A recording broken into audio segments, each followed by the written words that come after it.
بمجنون وإن لك لأجرا غير ممنون وإنك لعلى خلق عظيم فستبصر ويبصرون بأيكم المفتون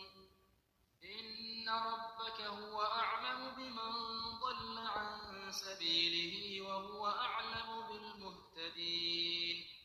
فلا تطع المكذبين ودوا لو تدهن فيدهنون ولا تطع كل حلاف مهين هماز مشاء بنميم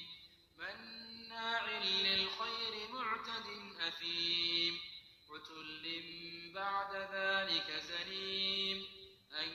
كان ذا مال وبنين إذا تتلى عليه آياتنا قال أساطير الأولين سنسمه على الخرطوم إنا بلوناهم كما بلونا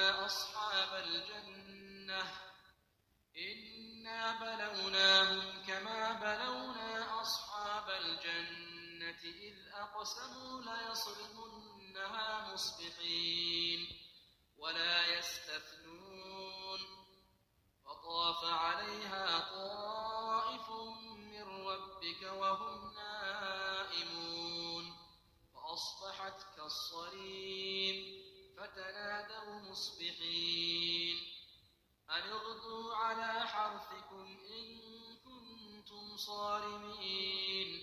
فانطلقوا وهم يتخافتون ألا يدخلنها اليوم عليكم مسكين وغدوا على حرد قادرين فلما رأوها قالوا إنا لضالون بل نحن محرومون قال أوسطهم ألم أقل لكم لولا تسبحون قالوا سبحان ربنا إنا كنا ظالمين فأقبل بعضهم على بعض يتلاومون قالوا يا ويلنا إنا كنا طاغين عسى ربنا أن يبدلنا خيرا منها إنا إلى ربنا راغبون كذلك العذاب ولعذاب الآخرة أكبر لو كانوا يعلمون إن للمتقين عند ربهم جنات النعيم أفنجعل المسلمين كالمجرمين ما لكم كيف تحكمون أم لكم كتاب فيه تدرسون إن لكم فيه لما تخيرون أم لكم أيمان علينا بالغة إلى يوم القيامة إن لكم لما تحكمون سلهم أيهم بذلك زعيم أم لهم شركاء فليأتوا بشركائهم إن كانوا صادقين يوم يكشف عن ساق ويدعون إلى السجود فلا يستطيعون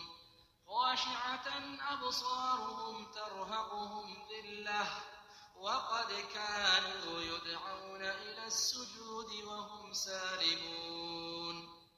فذرني ومن يكذب بهذا الحديث سنستدرجهم من حيث لا يعلمون وأملي لهم إن كيدي متين أم تسألهم أجرا فهم من مغرم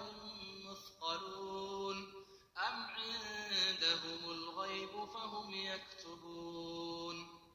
فاصبر لحكم ربك ولا تكن كصاحب الحوت إذ نادى وهو مكظوم لولا أن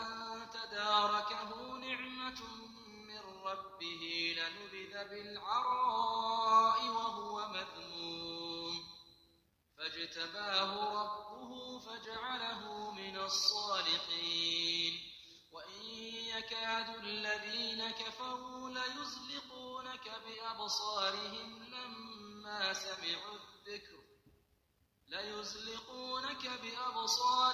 لما سمعوا الذكر ويقولون إنه لمجنون وما